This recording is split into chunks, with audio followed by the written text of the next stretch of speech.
Hi guys, അപ്പോൾ ഇന്ന് പുട്ട് ബാക്കി വന്നത് കളയണ്ട, അതുകൊണ്ട് നമുക്കൊരു അടിപൊളി ഐറ്റം ഉണ്ടാക്കാം. അതാണ് നമ്മളിന്ന് നോക്കാൻ പോകുന്നത്. അപ്പോൾ നമ്മുടെ പുട്ട് നമ്മുടെ കൈ കൊണ്ട് അത് പൊടിച്ചെടുക്കുക, ഈ രൂപത്തിലാക്കി എടുക്കുക. എന്നിട്ടാണ് നമ്മൾ അത് തയ്യാറാക്കാൻ പോകുന്നത്. അപ്പോൾ ഇങ്ങനെ ആക്കിയതിന് ശേഷം നമുക്ക് ആവശ്യത്തിനനുസരിച്ചിട്ടുള്ള ഉള്ളി മുറിച്ചിടുക. എന്നിട്ട് അത് നന്നായിട്ട് വഴറ്റുക. നമുക്ക് വേണമെങ്കിൽ പച്ചമുളക് അതൊക്കെ ചേർക്കാവുന്നതാണ്. പിന്നെ അതിലേക്ക് പുട്ടിൻ്റെ ക്വാണ്ടിറ്റി അനുസരിച്ചിട്ട് നമുക്ക് മുട്ട ആഡ് ചെയ്ത് കൊടുക്കാം. പിന്നെ അതിലേക്ക് മഞ്ഞൾപ്പൊടി, ഉപ്പ്, മുളക്, കുറച്ച് കുരുമുളക് പൊടി ഇതൊക്കെ ആഡ് ചെയ്ത് കൊടുക്കാം. എന്നിട്ട് നന്നായിട്ട് മിക്സാക്കി എടുക്കുക.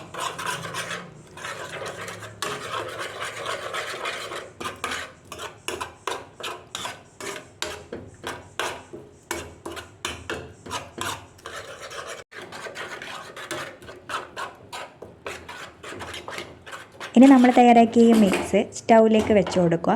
എന്നിട്ട് കുറച്ച് ചൂടാക്കാൻ വെക്കുക. അതിലേക്ക് കുറച്ച് എണ്ണ കൂടി നമുക്ക് ആഡ് ചെയ്ത് കൊടുക്കുക. എന്നിട്ട് നന്നായിട്ട് ഒന്ന് ഇളക്കി കൊടുക്കാം.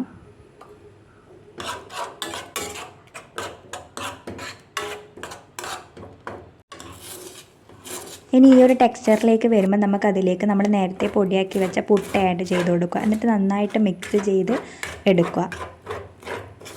അപ്പോൾ ഇത്രയേ ഉള്ളൂ, സിമ്പിളാണ് ഇതുണ്ടാക്കാൻ, എല്ലാവർക്കും ഇഷ്ടപ്പെടും ഇത്.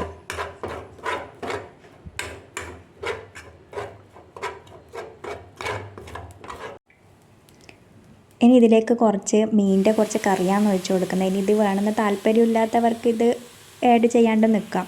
പിന്നെ അതുപോലെ തന്നെ കറിവേപ്പിലയെല്ലാം ആഡ് ചെയ്യാം. വേണ്ടവരുടെ ഇഷ്ടത്തിനനുസരിച്ചിട്ട് അതൊക്കെ ആഡ് ചെയ്യാവുന്നതാണ്. ഞാനതൊന്നും ഇവിടെ ആഡ് ചെയ്യുന്നില്ല, കാരണം എനിക്ക് ഇഷ്ടമല്ല. അതൊക്കെ പൊറുക്കിക്കളയിൽ കുറച്ച് പണിയാണ്, അതുകൊണ്ട് ഞാനിവിടെ ആഡ് ചെയ്തിട്ടില്ല. അപ്പോൾ നിങ്ങൾക്ക് വേണമെങ്കിൽ ആഡ് ചെയ്യാവുന്നതാണ്.